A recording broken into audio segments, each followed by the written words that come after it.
আল্লাহ কোথায় আছেন? তিনি কি সর্বত্র বিরাজমান নাকি আরশের উপর সমাসীন? আসসালামু আলাইকুম ওয়ারাহমাতুল্লাহ। প্রিয় দর্শক, আজকে আমাদের আলোচ্য বিষয় হচ্ছে মহান আল্লাহ তাআলা কোথায় আছেন, অর্থাৎ আল্লাহ তাআলা কোথায় অবস্থান করেন। আল্লাহ কি সর্বত্র বিরাজমান নাকি আল্লাহ আরশের উপর সমুন্নত? এই বিষয়ে আল কুরআন ও হাদিসের আলোকে বিস্তারিত আলোচনা করব ইনশাআল্লাহ। আল্লাহ তাআলা আমাদের রব ও ইলাহ, একমাত্র তিনিই আমাদের ইবাদতের উপযুক্ত সত্তা। সেই হিসেবে তিনি কোথায় অবস্থান করেন বা তিনি কোথায় আছেন এ বিষয়ে ধারণা অর্জন করা আমাদের জন্য অত্যন্ত জরুরি। এটি একটি আকীদা বা ধর্ম বিশ্বাসগত বিষয়, যেন আমরা তার বিষয়ে সঠিক জ্ঞান অর্জন করে একাগ্র চিত্তে শিরকমুক্ত ইবাদত করতে পারি।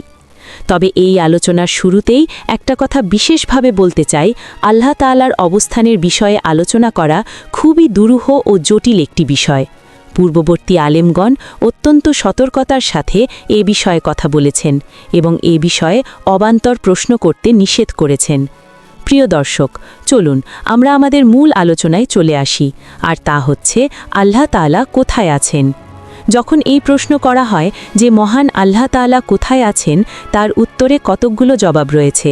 কখনো বলা হয় আল্লাহ তাআলা উপরে রয়েছেন, কখনো বলা হয় আল্লাহ তাআলা আসমানে রয়েছেন, আবার কখনো বলা হয় আল্লাহ তাআলা আরশের উপর সমুন্নত। আল্লাহ তাআলা উপরে রয়েছেন বা আসমানের উপরে রয়েছেন এ সংক্রান্ত বক্তব্যের দলিল হচ্ছে আল্লাহ তাআলা পবিত্র কুরআনে বলছেন, তারা তাদের উপরে অবস্থান করা প্রতিপালককে ভয় করে। সূরা নাহাল 16:50। এই আয়াতে আল্লাহ তাআলার উপরে অবস্থান করার কথা বলা হয়েছে। আল্লাহ তাআলা ঈসা আলাইহিসসালাম সম্বন্ধে বলেন, বরং আল্লাহ তাকে তার নিকট উত্তোলন করে নিয়েছেন। সূরা নিসা 4:158। এই আয়াতে আল্লাহ তাআলা ঈসা আলাইহিসসালামকে তার নিকট উঠিয়ে নিয়েছেন এ কথা দ্বারা বোঝা যায় যে আল্লাহ রাব্বুল আলামিন উপরে অবস্থান করছেন। অন্যত্র আল্লাহ তাআলা বলেন, তোমরা কি ভাবনামুক্ত হয়ে গেছ যে আকাশে যিনি আছেন তিনি তোমাদেরকে ভূগর্ভে বিলীন করে দেবেন, অতঃপর তা কাঁপতে থাকবে? উক্ত আয়াতে আল্লাহ তাআলা তার আসমানে থাকার কথা বলেছেন। আল্লাহ তাআলার অবস্থান সম্পর্কে একাধিক সহিহ হাদিসে আলোচনা করা হয়েছে। একবার রাসূলুল্লাহ সাল্লাল্লাহু আলাইহি ওয়াসাল্লাম সাহাবীদের উদ্দেশ্যে বললেন, তোমরা কি আমার উপর আস্থা রাখো না, অথচ আমি তার নিকট আস্থাভাজন যিনি আসমানে আছেন। সহিহ বুখারী ও মুসলিম। রাসূলুল্লাহ সাল্লাল্লাহু আলাইহি ওয়াসাল্লাম বলেন, তোমরা যারা জমিনে আছো তাদের প্রতি দয়া করো, তাহলে যিনি আসমানে আছেন তিনি তোমাদের প্রতি দয়া করবেন। সুনানি তিরমিজি। অন্য হাদিসে এসেছে, রাসূলুল্লাহ সাল্লাল্লাহু আলাইহি ওয়াসাল্লাম এক কৃতদাসীকে জিজ্ঞাসা করলেন, বলো তো আল্লাহ কোথায় আছেন? সে বলল, আসমানে। তারপর তিনি বললেন, বলো তো আমি কে? সে বলল, আপনি আল্লাহর রাসূল। তখন রাসূল মালিককে বললেন, একে মুক্ত করে দাও, কারণ সে মুমিন। সহিহ মুসলিম। উল্লেখিত আয়াতগুলো ও হাদিসের মাধ্যমে বোঝা যাচ্ছে যে আল্লাহ তাআলা উপরে, আসমানে বা আসমানের উপরে রয়েছেন। সাধারণভাবে এই কথাগুলো বলার মাধ্যমে উল মুতলাক তথা মহান আল্লাহ তাআলা সব কিছুর ঊর্ধ্বে এ কথা বোঝানো হয়েছে, অর্থাৎ তিনি সব কিছুর ঊর্ধ্বে, তার ঊর্ধ্বে আর কিছুই নেই। যেমন আমরা নামাজের মধ্যে বলে থাকি, সুবহানা রাব্বিয়াল আলা, অর্থ আমার রবের পবিত্রতা ও মহিমা বর্ণনা করছি, যিনি সবার উপরে। মহান আল্লাহ রাব্বুল আলামিন যে আরশের উপর রয়েছেন তার প্রমাণস্বরূপ আরও অনেকগুলো হাদিস রয়েছে। যেমন মহান আল্লাহ রাব্বুল আলামিন প্রতিদিন রাতের শেষ ভাগে দুনিয়ার আসমানে নেমে আসেন। এই হাদিসের মাধ্যমে বোঝা যায় আল্লাহ রাব্বুল আলামিন উপরে অবস্থান করেন। তেমনি মেরাজের ঘটনাও প্রমাণ করে যে আল্লাহ রাব্বুল আলামিন 7 আসমানের উপরে সিদরাতুল মুনতাহা পর্যন্ত পৌঁছেছিলেন এবং আল্লাহ রাব্বুল আলামিনের সাথে তিনি কথা বলেছিলেন। মহান আল্লাহ রাব্বুল আলামিন যেমনি আরশের মর্যাদা ও বরত্ব বর্ণনা করেছেন, ঠিক তেমনি বর্ণনা করেছেন তিনি আরশের উপর সমুন্নত। মহান আল্লাহ রাব্বুল আলামিন যে আরশের উপর সমুন্নত রয়েছেন সে ব্যাপারে পবিত্র আল কুরআনে 7টি স্থানে তা উল্লেখ করেছেন। সূরা আরাফ 54, ইউনুস 3, রাদ 2, তহা 5, ফুরকান 59, সিজদা 4 এবং হাদিদ 4। এখানে আমরা কিছু আয়াত উল্লেখ করছি। আল্লাহ তাআলা বলেন, তিনি পরম দয়াময়, আরশের উপর সমুন্নত রয়েছেন। সূরা তহা 5।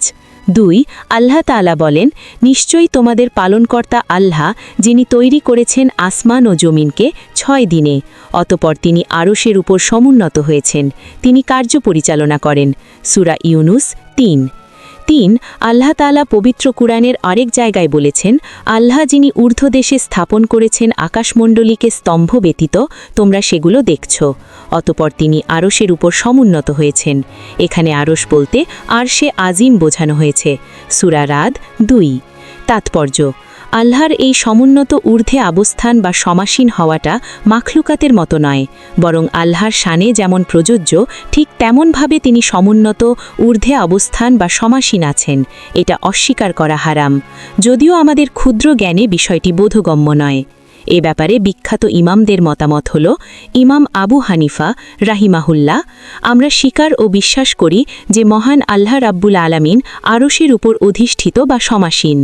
ইমাম মালিক রাহিমাহুল্লাহ, ইমাম মালিককে আল্লাহর আরশের উপর ইস্তিওয়া বা সমুন্নত বিষয়ে এক লোক জিজ্ঞাসা করেন যে আল্লাহ কিভাবে আরশের উপর সমুন্নত বা সমাসীন। তখন তিনি উত্তরে বলেন, সমুন্নত বা সমাসীন হবার বিষয়টি আমরা জানি, তবে এর ধরনটা আমাদের জানা নেই। মনে রেখো, এর উপর ঈমান আনা ওয়াজিব এবং এর ধরন সম্পর্কে প্রশ্ন করাটা বিদাত। ইমাম আহমদ ইবনে হাম্বল রাহিমাহুল্লাহ, তিনি বলতেন, মহান আল্লাহ আরশের উপর অধিষ্ঠিত হওয়ার অর্থ তিনি এর ঊর্ধ্বে। মহান আল্লাহ আরশ সৃষ্টির পূর্ব থেকেই সব কিছুর ঊর্ধ্বে, তিনি সকল কিছুর ঊর্ধ্বে এবং সকল কিছুর উপরে। সংশয় নিরসন: আল্লাহ কি সর্বত্র বিরাজমান? কিন্তু এখানে একটি প্রশ্ন থেকে যায়।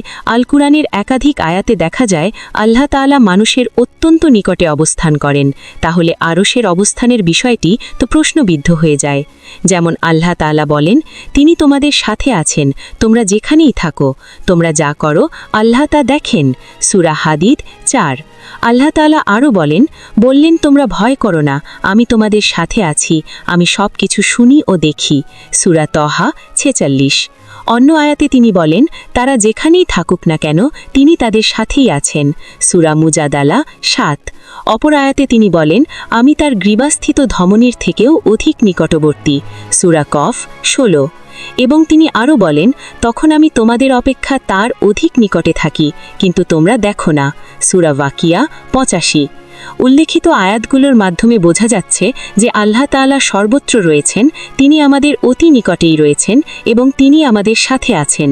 অতএব আল্লাহ তাআলা সর্বত্র থাকা বা কোনো বস্তুর নিকটে থাকা বা আমাদের সাথে থাকার অর্থ হল তার ইলম ও জ্ঞান সর্বত্র বিরাজমান। আল্লাহ তার জ্ঞানের মাধ্যমে সব কিছুকে বেষ্টন করে রেখেছেন। তার জ্ঞান সর্বত্র বিরাজমান, তিনি সব কিছু জানেন এবং সব কিছু শোনেন, কোনো কিছুই তার দৃষ্টি ও জ্ঞানের বাইরে নয়।